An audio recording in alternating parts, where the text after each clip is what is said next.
ವಾ ವಾ ವಾ ವಾ ವಾ ವಾ. ಎಲ್ಲರ ಮನಸ್ಸು ಹೃದಯಗಳನ್ನು ಇವರು ಗೆದ್ದು ಬಿಟ್ಟಿದ್ದಾರೆ. ಅವರಂತೆ ನಾವು ಕೂಡ ನಿಮ್ಮ ಮನಸ್ಸು ಹೃದಯವನ್ನು ಗೆದ್ದು ನಿಮ್ಮ ತಂಗಿಯ ಹುಟ್ಟುಹಬ್ಬದ ಶುಭಾಶಯಗಳನ್ನ ತಿಳಿಸಿ ಹೋಗೋದಕ್ಕೆ ಇಲ್ಲಿವರೆಗೂ ಬಂದಿದ್ದೇವೆ. ಇಂದಿಗೆ ಧನ್ಯವಾಯಿತು ಈ ಧರ್ಮಾಪುರದ ಮನೆ ತಮ್ಮಗಳ ಆಗಮನದಿಂದ. ನನ್ನ ತಂಗಿಯ ಹುಟ್ಟುಹಬ್ಬಕ್ಕೆ ಶುಭಾಶಯ ಕೋರಲು ಬಂದಿದ್ದ ತಮಗೆ ಈ ರಾಜನರಸಿಂಹರಾಯಕನ ಹೃದಯಪೂರ್ವಕವಾದ ನಮನಗಳು. ತಂಗಿ, ನಿನ್ನ ಹುಟ್ಟುಹಬ್ಬಕ್ಕೆ ಶುಭಾಶಯ ಕೋರಿ ಉಡುಗೊರೆ ಕೊಡಲು ಬಂದಿದ್ದಾರೆ. ಅವರು ಕೊಡುವ ಉಡುಗೊರೆನ ಗೌರವದಿಂದ ಸ್ವೀಕರಿಸ.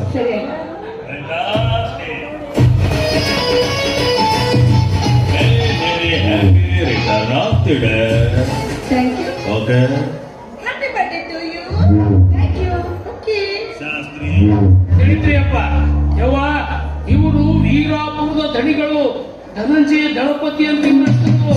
ಇವರು ಫಾರಿನ್ ರಿಟರ್ನರ್. ಇಂಗ್ಲಿಷ್ ಬಹಳ ಚಂದ ಮಾತಾಡ್ತಾರೆ. ನಮಸ್ಕಾರ. ಇನ್ನು ಇವರ ತಂಗಿಯವರು ಅಶ್ವಿನಿ ದೇವಿಯವರು ಅಂತ ಇವ್ರ ಹೆಸರು. ಇವರು ಫಾರಿನ್ ರಿಟರ್ನರ್.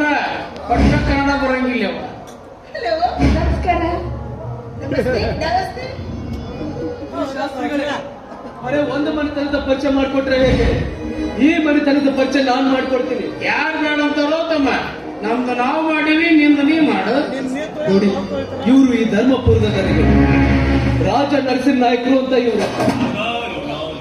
ಅವರ ತಂಗಿಯವರು ಭರಣಿ ದೇವಿ ಅಂತ ಇವ್ರ ಹೆಸರು.